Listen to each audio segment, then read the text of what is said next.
নমস্কার। সংগ্রামী যৌথ মঞ্চের পক্ষ থেকে সুপ্রিম কোর্টের এই সামনে থেকে আমরা ফেসবুক লাইভে এসেছি। আজকে শুনানি হওয়ার কথা ছিল 2 নম্বর আইটেমে, এই মামলার লিস্টিং ছিল 5 নম্বর বেঞ্চে। যথারীতি গতকাল থেকেই এই প্রচেষ্টা রাজ্য সরকারের যিনি লিড কাউন্সিলর ছিলেন অভিষেক মনু সিংভিজি, তিনি চেষ্টা করে যাচ্ছিলেন যাতে এই মামলাকে পিছিয়ে জুলাই মাসের দিকে নিয়ে যাওয়া যায়।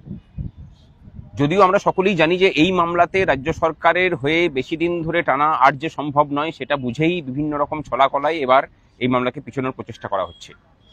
আমরা সেসব জানি এবং সেই তার বিরুদ্ধে আমাদের যে রণকৌশল সেগুলোও আমরা রেডি করেছি, এবং রেডি করেছি বলেই উনি খুব চেষ্টা করেছিলেন যাতে করে আগামী জুলাই মাসে এই মামলাকে পিছিয়ে দেওয়া যায়। সেটা সফল হয়নি।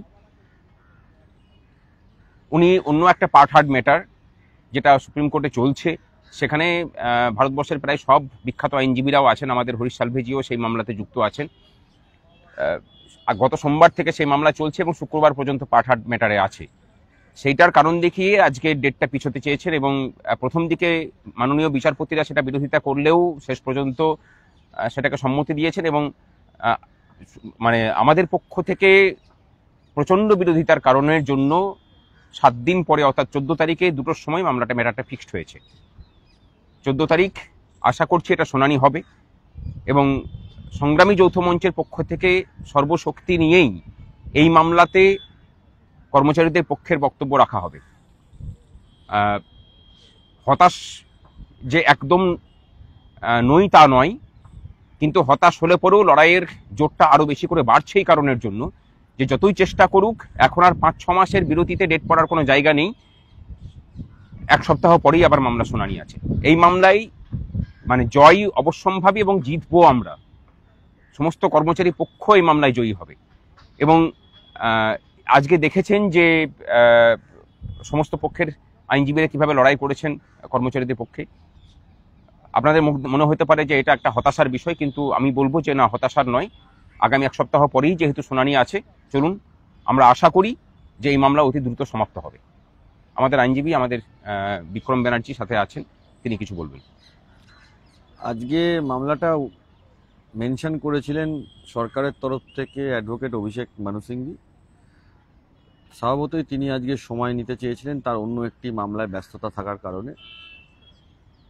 তা সেটা ঘোরতরভাবে আমরা বিরোধিতা করেছি, সেটা যে আজকে তিনি টাইম নিচ্ছেন ঠিক আছে, কিন্তু সেটার মামলার তিনি ডেট চাইছেন জুলাই মাসে, এইটা হতে পারে না।